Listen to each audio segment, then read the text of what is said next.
On the desolate Kansas prairie, stopping at the Bender Inn seemed like a stroke of luck.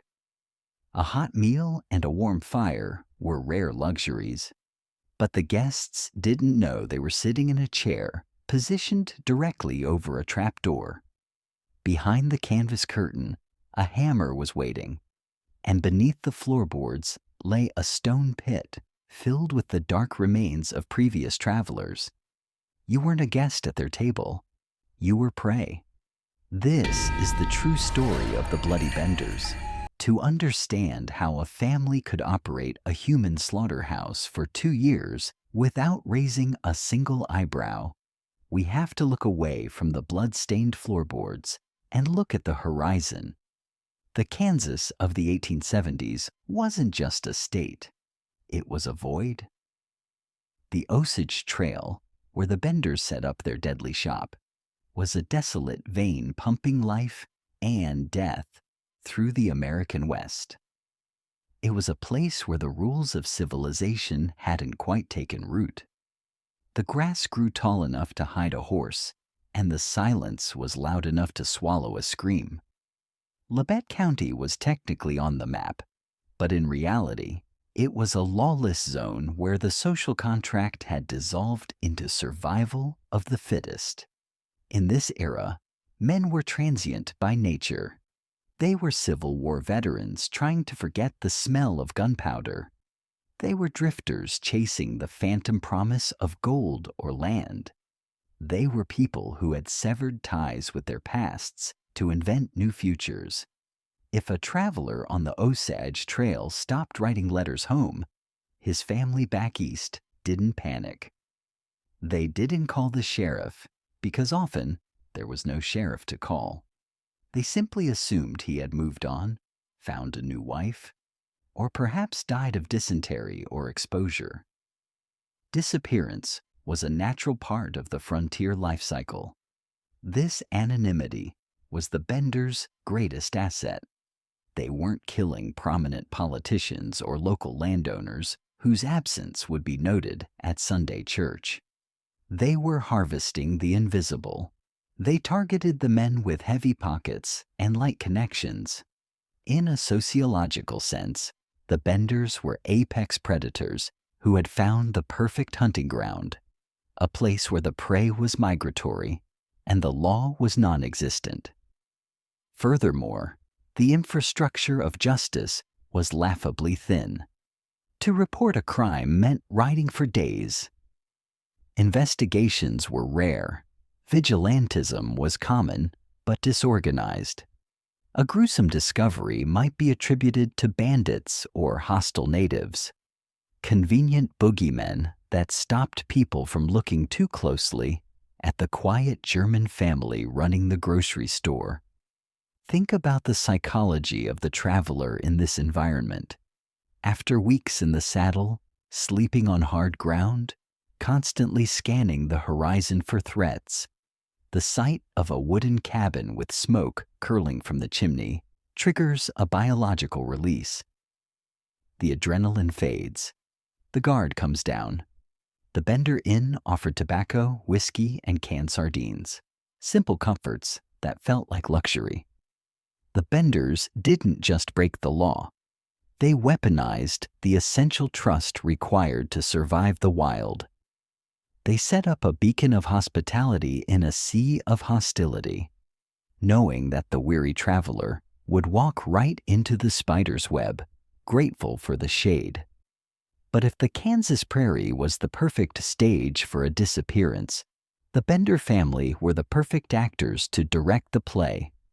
To the casual observer stopping for supplies, they appeared to be a rough-hewn, hard-working immigrant family, scratching out a living from the unforgiving dirt. But this was a carefully constructed mirage. When we peel back the layers of domestic normalcy, we don't find a family unit bound by love or survival. We find a corporation of death, a killer ecosystem where every member had a specific terrifying job title. They weren't just killing for money, they were operating a machine, and like any machine, It required specific gears to turn. Let's dismantle this machine piece by piece, starting with the most dangerous component of all, the decoy. Her name was Kate Bender. In the lore of the American West, she is often painted as the bloody priestess. And for good reason. Kate was the face of the operation. While the rest of the family was gruff, unkempt, and barely spoke English, Kate was different. She was young, attractive, and possessed a charismatic magnetism that seemed out of place in a one-room shack on the Osage Trail. She marketed herself as a healer and a psychic. She even printed flyers identifying herself as Professor Miss Kate Bender, claiming she could cure illnesses and communicate with the spirits. This wasn't just vanity. It was a hunting tactic.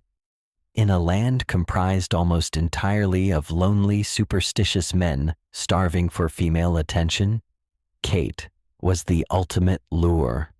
She would hold seances, speaking in tongues, and preaching a twisted philosophy of free love and spiritual liberation. She drew men in. They didn't stop at the inn for the stale biscuits. They stopped for Kate. She was the spider sitting in the center of the web, vibrating the silk, waiting for the fly to land. Standing just behind her, in the shadows of the room, was the camouflage. This was John Bender Jr.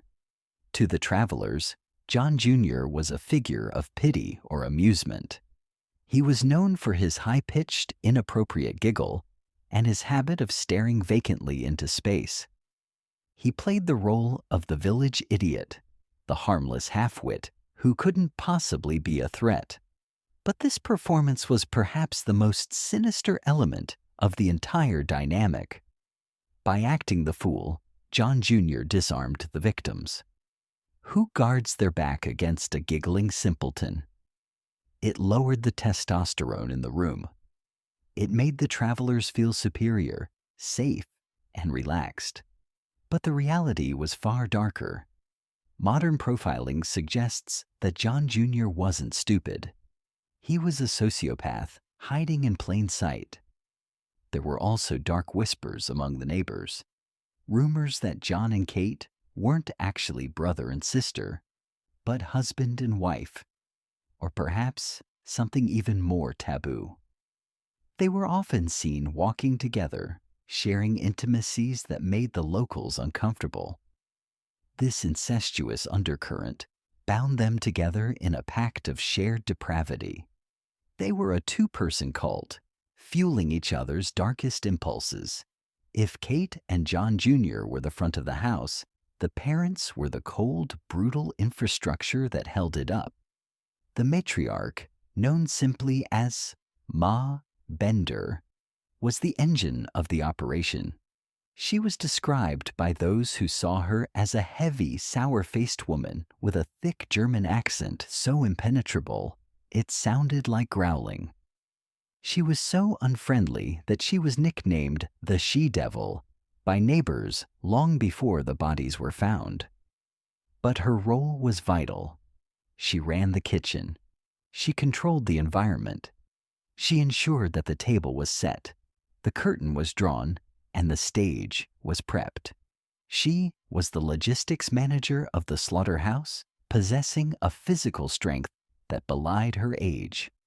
And finally, there was the muscle. Pa Bender, or John Sr., was a monolith of a man. He was characterized by his giant frame and his eyes that were often described as hiding under heavy brows, devoid of any light. He spoke little. He didn't need to. His job wasn't to charm or to distract. His job was to wait behind the heavy canvas curtain that divided the room. The division of labor was chillingly efficient. Kate would charm the guest, seating him in the chair of honor with his back to the curtain. She would lean in, perhaps whispering a prophecy or a flirtation, holding the victim's gaze, locking his attention. John Jr. would be in the corner, giggling, further diffusing the tension. Ma would be at the stove, creating the noise of domesticity. And then, at a signal only they understood, perhaps a cough or a specific word from Kate, Pa Bender would swing. He wielded a heavy sledgehammer, one blow to the back of the skull. It was mechanical.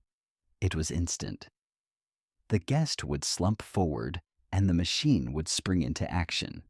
Kate and John Jr. would strip the body of valuables. Ma would help drag the form to the trapdoor. Then the throat would be cut, not to kill, as the hammer usually did that, but to ensure death and to stop the blood from pooling on the floorboards, draining it instead into the stone pit below. What makes the Bender family profile so unique in the annals of crime is the ideology that fueled them. Most bandits of the era were desperate men driven by hunger or greed. But the Benders, led by Kate's spiritual ramblings, seemed to believe they were performing a service.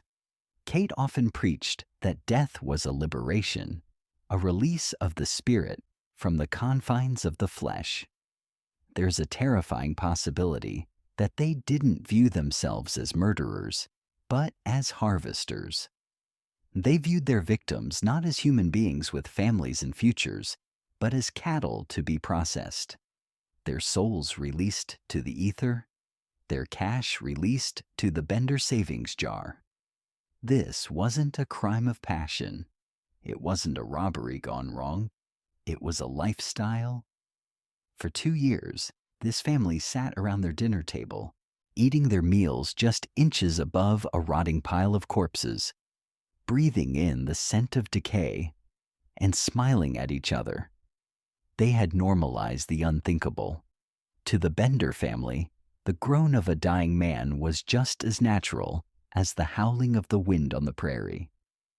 They were a closed ecosystem of horror, self-sustaining and perfectly evolved to thrive in the lawless vacuum of the West. If the Bender family was the software running this operation, the cabin itself was the hardware, a piece of engineering designed with a singular, terrifying purpose. To the untrained eye, the Bender Inn was just another shanty on the Kansas plains, a crude 16 by 24-foot structure built from rough-hewn logs and clapboard. But when forensic historians look at the blueprints of this house today, they don't see a home. They see a machine. The architecture of the Bender Inn was not accidental. It was a masterpiece of lethal efficiency. Every nail, every board, and every piece of furniture was placed to facilitate a workflow of robbery and murder that could be executed in seconds. The genius, if we can call it that, lay in the division of space. The cabin was a single room, but the Benders sliced it in two with a heavy canvas wagon cover. This wasn't just a partition for privacy, it was a tactical screen. The front half was the public face, a general store with a few shelves of dry goods, a small counter, and a dining table. The back half was the private living quarters. But in reality, the canvas served the same function as a magician's curtain. It separated the audience from the trick. Let's analyze the kill zone. The focal point of the room was the dining table. It was pushed up against the canvas divider. This placement is the first red flag of the forensic profile. In a normal home, a table is centered for communal access. Here, it was peripheral. When a traveler arrived, hungry and tired, they were guided to a specific chair, the guest of honor seat. This chair was always positioned with its back directly against the heavy canvas curtain. This was the linchpin of the entire architectural design. By seating the victim here, the Benders achieved 3 tactical advantages simultaneously. First, it immobilized the target. Once seated, the guest was physically boxed in, the table in front, the heavy curtain behind. They were pinned. Second, it controlled their line of sight. Kate Bender would sit across from the guest, engaging them in conversation, using her charm to lock their attention forward. The victim would be so focused on her face, her eyes, or the meal she was serving, that they would lose all peripheral awareness. They wouldn't notice the subtle shift in the air pressure behind them. Third, and most critically, it exposed the kill spot. The back of the chair was low, leaving the base of the skull, the occipital bone, completely vulnerable to anyone standing behind that curtain. This brings us to the mechanism of the strike. While Kate distracted the guest, Pa Bender or John Jr. would stand silently in the private quarters, just inches away on the other side of the fabric. They didn't need to enter the room. They didn't need to reveal a weapon. The canvas was thick enough to hide their silhouette, but flexible enough to not impede a heavy blow. The weapon of choice was a sledgehammer. This wasn't a crime of passion involving a struggle or a knife fight. This was industrial slaughter. The operator behind the curtain could wind up, generating maximum kinetic energy, and swing the hammer directly into the canvas. The fabric would deform, transferring the massive force of the blow straight into the back of the guest's head. The physics of this are chilling. A sledgehammer strike to the occipital bone is essentially an off switch for the human brain. It causes instant unconsciousness, often immediate death, and crucially, it makes very little noise compared to a gunshot. There is no scream. There is no fight. Just the thud of the hammer and the slump of the body. But the architecture of the Bender Inn didn't stop at the murder weapon. It also solved the problem of disposal. Immediately after the strike, the machine entered its second phase. The body would be dragged backward under the canvas and into the private quarters. Here, one of the men would slice the victim's throat. Forensic analysis suggests this wasn't necessarily to kill.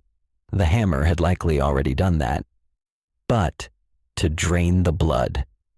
It was a pragmatic, almost agricultural step to prevent the body from stiffening too quickly and to manage the mess. And then came the final, most gruesome piece of engineering, the trapdoor. Hidden beneath the bed in the back room, or sometimes directly under the table in the main room, depending on the specific account, was a square hatch cut into the floorboards. It was equipped with a leather strap for a handle, designed to be lifted quickly and silently. Below this hatch wasn't a root cellar or a storage basement. It was a stone-lined pit, roughly 6 feet deep. It had no stairs. It had no light. It was simply a hole in the earth. This pit was the holding tank. Once the throat was cut, the body was immediately dropped through the trapdoor. The hatch would be slammed shut, sealing the smell and the sight away from the public area. Think about the efficiency of this loop. From the moment the hammer swung to the moment the floorboards were sealed, the entire process could take less than 2 minutes. A traveler could walk in, sit down, and vanish into the earth before his horse had even finished drinking at the trough outside. If another customer walked in 5 minutes later, they would find a quiet room, a smiling Kate Bender, and perhaps a fresh pot of coffee. They would have no idea that 6 feet beneath their boots, in the cold darkness of the pit, the body of the previous guest was still warm, bleeding out onto the stones. The design of the Bender Inn reveals a terrifying truth about the family. They expected volume. You don't build a trapdoor and a specialized killing station for a one-time crime. You build it because you plan to use it over and over again. The house wasn't designed for comfort. It was designed for throughput. It was a factory where the raw material was human life, and the finished product was a saddlebag full of cash and a shallow grave in the orchard. The floorboards of that cabin didn't just hide bodies. They hid the blueprints of the first serialized murder machine in American history. For 2 years, the Bender machine hummed with the quiet efficiency of a well-oiled guillotine. They had mastered the art of selecting the perfect victim, the solitary drifter, the man with no roots, the traveler whose disappearance would be swallowed by the vast indifference of the frontier. But success breeds arrogance, and in the winter of 1873, the Benders made a fatal calculation. They stopped looking at who the victim was and only saw what he had. They targeted Dr. William York. This was the predator's mistake. Dr. York wasn't a nameless prospector. He was a prominent physician, a man of status, and most importantly, a man with a family who possessed both the means and the will to find him. When Dr. York vanished on the trail, he didn't just leave a silence. He left a void that demanded answers. His disappearance triggered a chain reaction that the Benders were woefully unprepared for. It brought to their doorstep not another unsuspecting customer, but a nemesis, Colonel Ed York.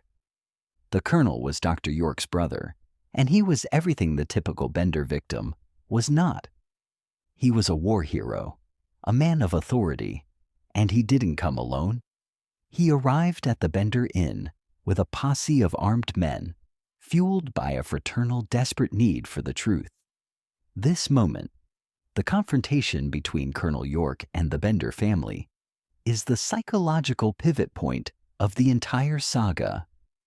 It plays out like a high-stakes poker game in a room that smells faintly of death. When Colonel York stepped into that cabin, he brought the weight of the law into a lawless space. He asked direct, piercing questions. Did you see my brother? He was riding a bay horse. He had a pocket watch. He stopped here. Most criminals would have crumbled. They would have stuttered or fled. But here, we see the terrifying depth of Kate Bender's narcissism. She didn't flinch. Instead, she tried to hunt the hunter. She deployed the same psychological weapon she used on her victims, her gift.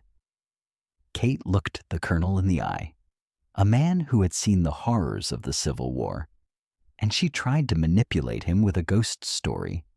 She claimed to be a medium. She told him that she could feel his brother's spirit, that she could help him find the truth if he would just return alone. Think about the audacity of that move.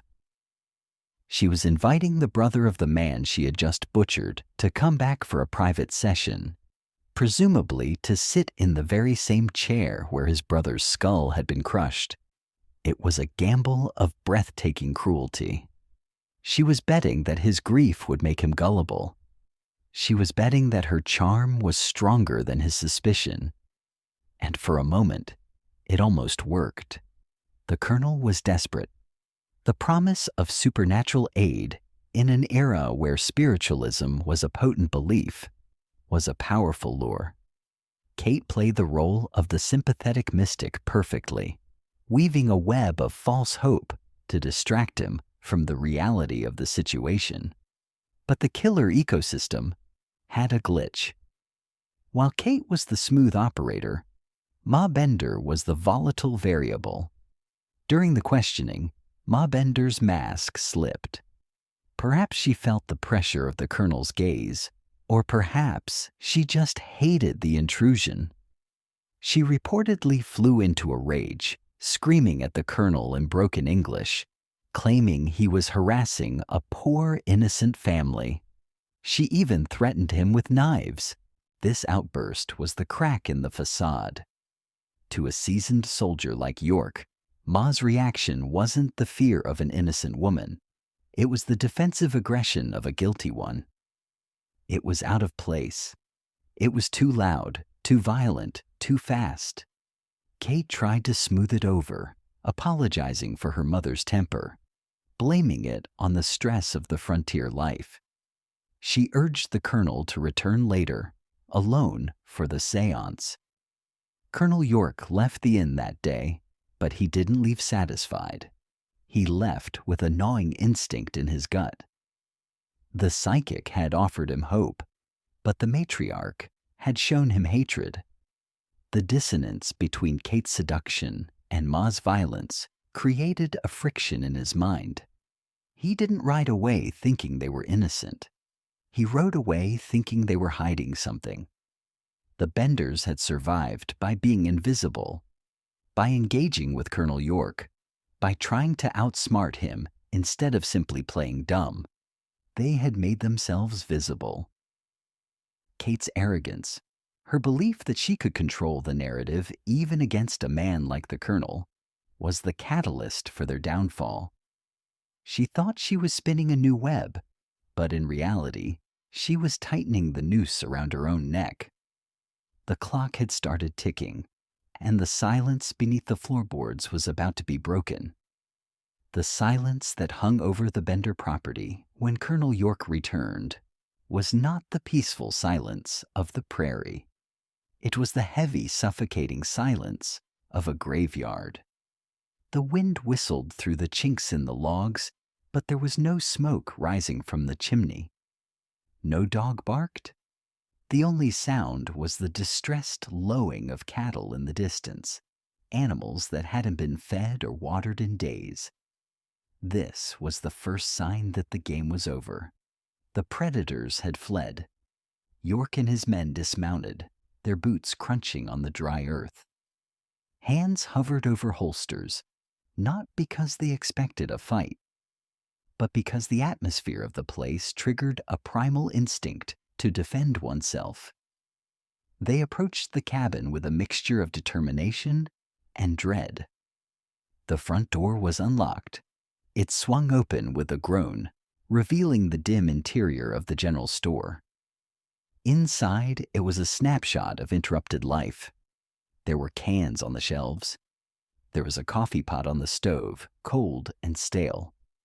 It looked mundane, almost boring, but the air told a different story. As soon as they stepped across the threshold, it hit them. A smell.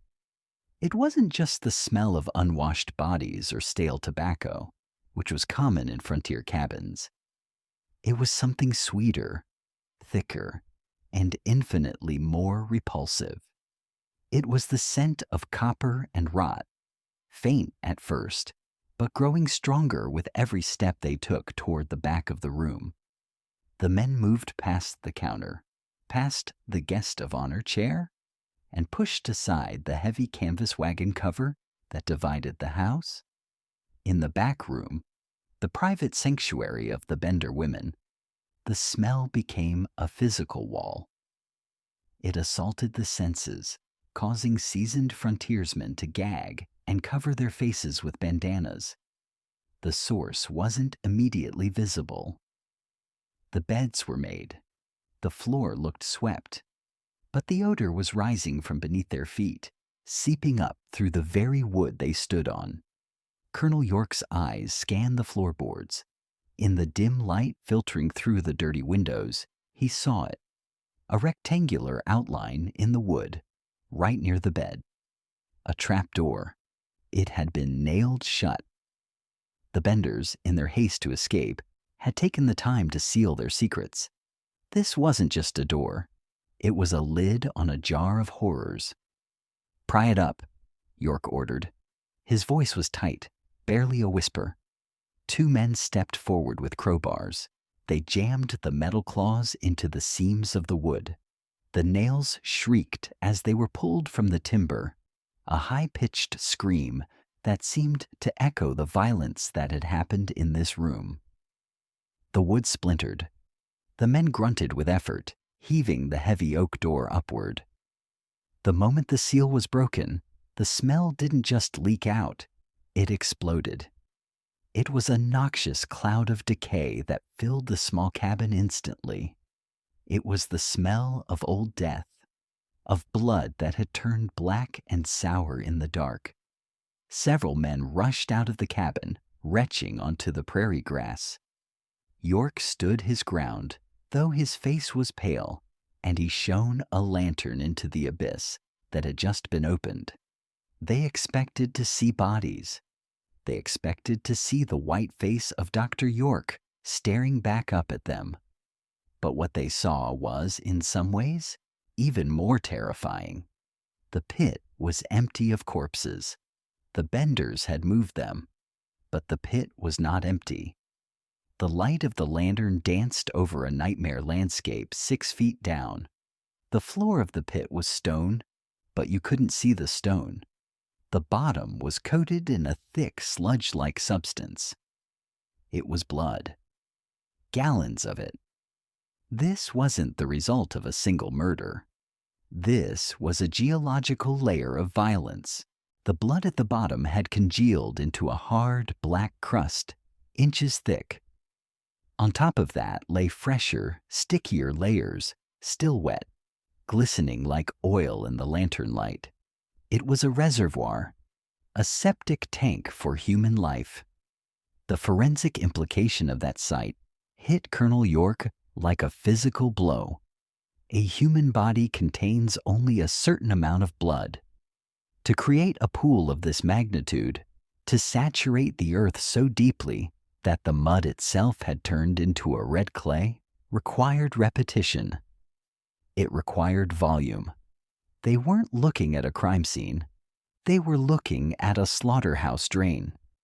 The men stared into the hole in stunned silence. The sheer mechanics of it were overwhelming.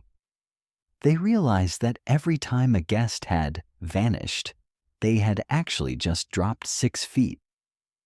While the family ate dinner above, while Kate slept in her bed just inches away, this pit had been collecting the fluids of fathers, sons, and brothers. "My God," one of the men whispered, the sound swallowed by the darkness of the hole. "It's not a cellar, it's a grave." York knelt by the edge, the fumes stinging his eyes. He could see the scratch marks on the dirt walls, whether from shovels or desperate fingernails, he couldn't tell. The emptiness of the pit made it worse because it begged the question, if the blood is here, where are the bodies? The trapdoor was the mouth of the beast, and it was gaping wide open. The Benders were gone, but they had left behind a monument to their depravity. That black, coagulated pool was the undeniable proof that the stories of the bloody Benders weren't just rumors. They were an understatement. The innocent-looking cabin was merely a facade built on a foundation of liquid death. And as the lantern light flickered over the glossy surface of the blood, Colonel York realized that the horror wasn't over. The hunt for the bodies and the hunt for the monsters had only just begun. The horror inside the cabin was suffocating, but the answers lay outside, under the vast open sky of Kansas. The pit beneath the trapdoor had been the slaughterhouse floor, but Colonel York knew that a family this efficient wouldn't leave the evidence rotting in their living space. They needed a disposal site. The men stumbled out of the Bender Inn, gasping for fresh air, but the wind offered no relief. It only carried the scent of the nearby orchard. It was a small patch of land behind the house, planted with young fruit trees. To a passerby, it looked like the beginning of a homestead, a sign of roots being put down. But as York scanned the ground, he saw the truth written in the dirt. The earth between the trees wasn't flat. It was scarred with depressions, shallow, oblong indentations that looked disturbingly like fresh graves that had settled after the rain. The soil was loose, churned up, and hastily packed back down. The Benders hadn't planted an orchard. They had planted a cemetery. The men grabbed iron rods and shovels. The sound of metal piercing the earth replaced the silence of the prairie. It didn't take long. The first discovery was personal. After digging only a few feet down in a particularly disturbed patch of soil, a shovel hit something that wasn't stone. The men cleared the dirt with their hands, their movements frantic, yet reverent. They uncovered a pair of boots, then legs, then a torso. When the face was finally revealed, Colonel York collapsed to his knees. It was him, Dr. William York. The search was over, but the nightmare had just solidified. The doctor had been buried face down, a final indignity in a death stripped of all honor. But the position of the body told a forensic story that made the men recoil. His skull had been crushed from behind, the signature of the sledgehammer, and his throat had been slashed from ear to ear. It was the exact same mechanical industrial method they had deduced from the cabin's architecture. The Benders hadn't just killed him, they had processed him. But as the men continued to dig, the true scale of the Bender atrocity began to emerge from the dirt. Dr. York wasn't alone. A few yards away, another rod struck a body, then another, and another. The orchard was teeming with the dead. As the sun began to dip lower, casting long blood-red shadows across the prairie, the excavation turned into a scene from Dante's Inferno. They pulled body after body from the shallow graves. 11 sets of remains were unearthed in that small garden. They were travelers, fathers, sons, men who had stopped for a meal and ended up as fertilizer for the Benders' apple trees. Some were decomposed beyond recognition, mere skeletons still wearing the tattered remains of their traveling clothes. Others were fresh enough to still hold the terror of their final moments frozen on their faces. But amidst this catalog of carnage, one discovery broke the hearts of even the hardest men in the posse. It was the discovery that proved the Benders were not just killers, but monsters void of any human soul. In one grave, they found the body of a man named George Launcher. He was a widower who had been traveling with his young daughter Mary Ann to start a new life in Iowa. George had met the same fate as Dr. York: the hammer, the knife, the pit. But when they lifted George's heavy corpse from the earth, they found something underneath him. It was little Mary Ann. She was roughly 8 years old. Her small body was curled up, pressed into the dirt beneath the weight of her father. But unlike every other victim in that orchard, Mary Ann had no crushed skull. Her throat was intact. There was no sign of the hammer, no mark of the knife. The men stared at the small, lifeless form in horrified silence as the realization washed over them. The Benders hadn't wasted a bullet or a swing of the hammer on a child. They had simply thrown her into the hole. She had been buried alive. The forensic evidence suggested a struggle, not with a killer, but with the earth itself. She had likely suffocated in the darkness, trapped beneath the cooling body of her father and the crushing weight of the Kansas soil. The sheer cruelty of it, the decision to toss a living, breathing child into a grave and shovel dirt onto her face, was a level of evil that the human mind struggled to comprehend. This was the orchard of forgotten souls. It was a garden where the crop was human suffering.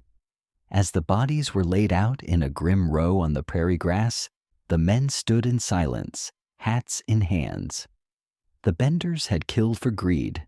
Yes, they had killed for convenience. But the death of Mary Ann suggested something far darker, an absolute, terrifying indifference to life itself. The sun set on the Bender property, illuminating the 11 silent witnesses to a crime spree that had gone unnoticed for years. The inn, with its warm fire and welcoming sign, stood in the background, a hollow shell masking the abyss. The Benders were gone, vanished into the vastness of the frontier. But they had left behind a legacy that would stain the soil of Kansas forever. The hunt for the family was no longer just a pursuit of justice. It was a crusade to purge the world of a darkness that had dared to bury a child alive. The ground had spoken, and its scream was deafening. When the posse stood over the open graves in the orchard, a terrible realization settled over them like the prairie dust.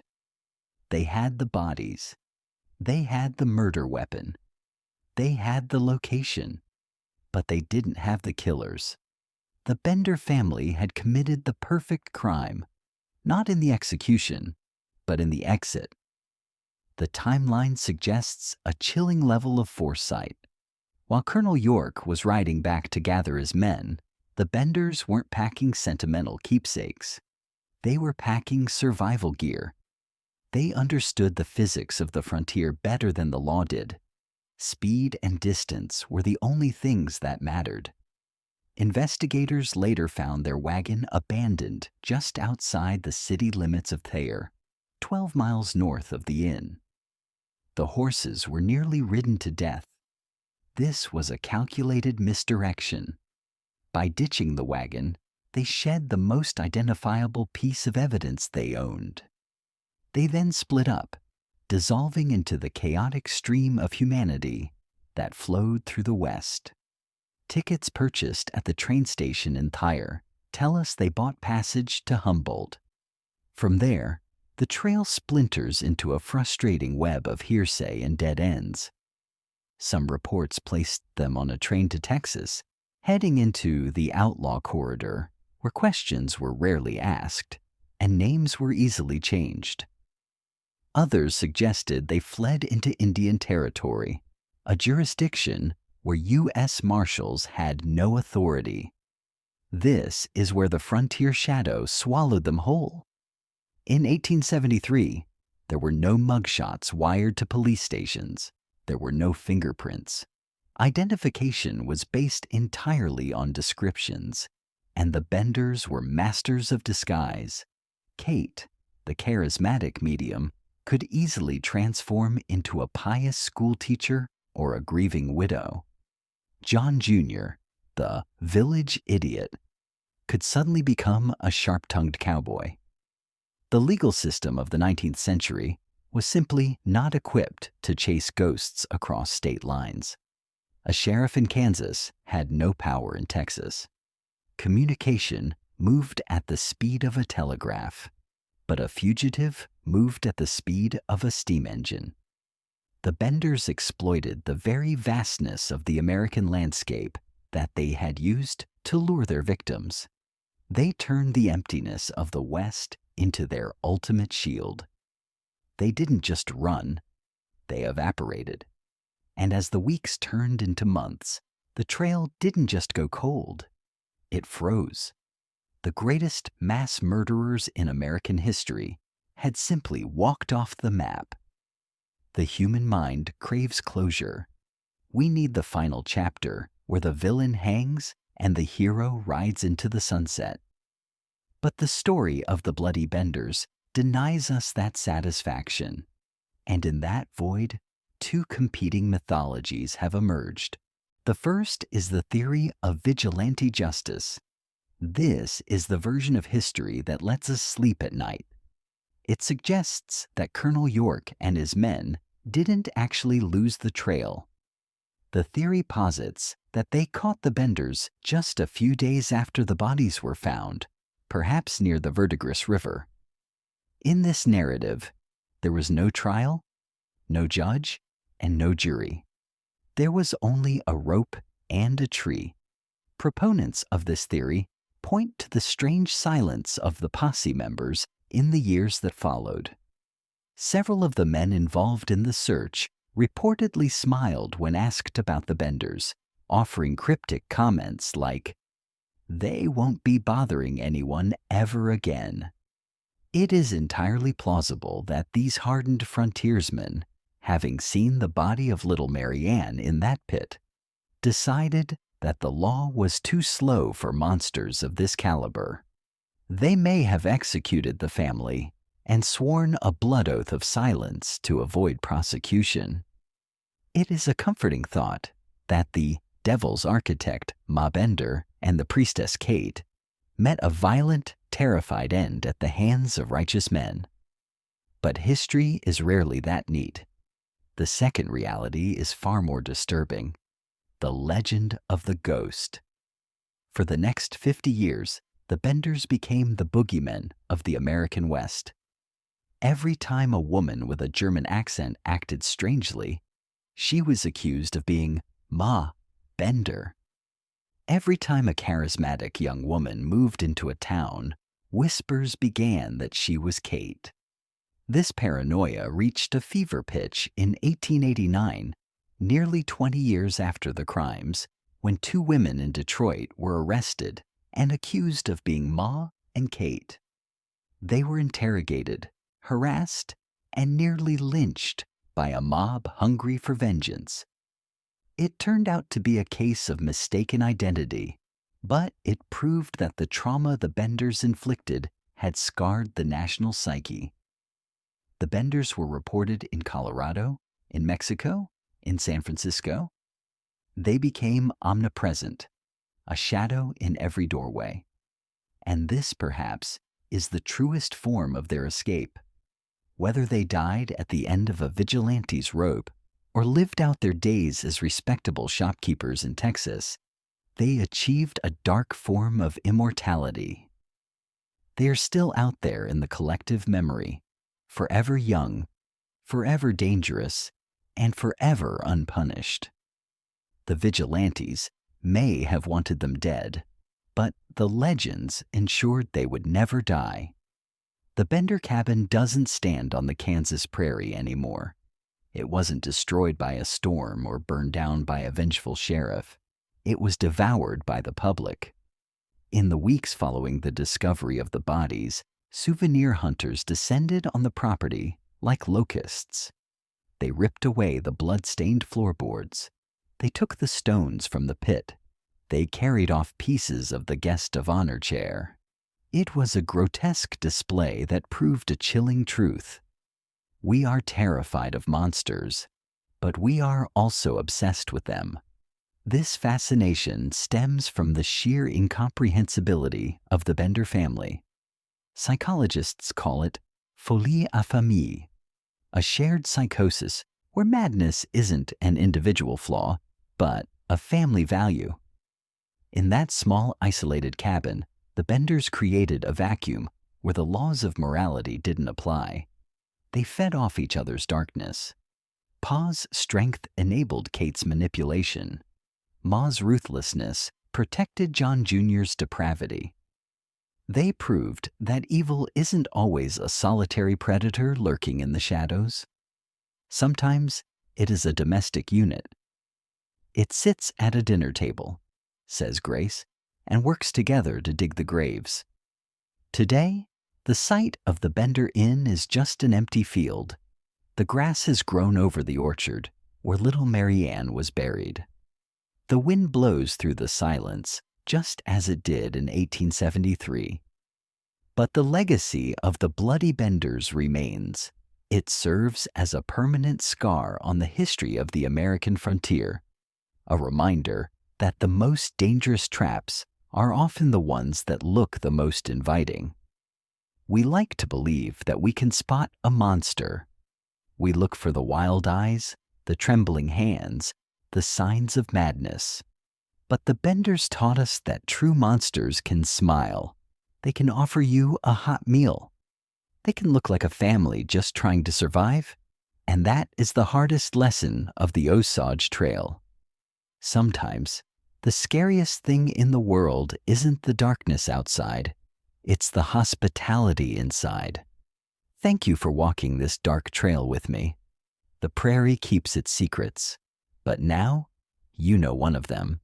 Stay safe, trust your instincts, and I'll see you in the next investigation.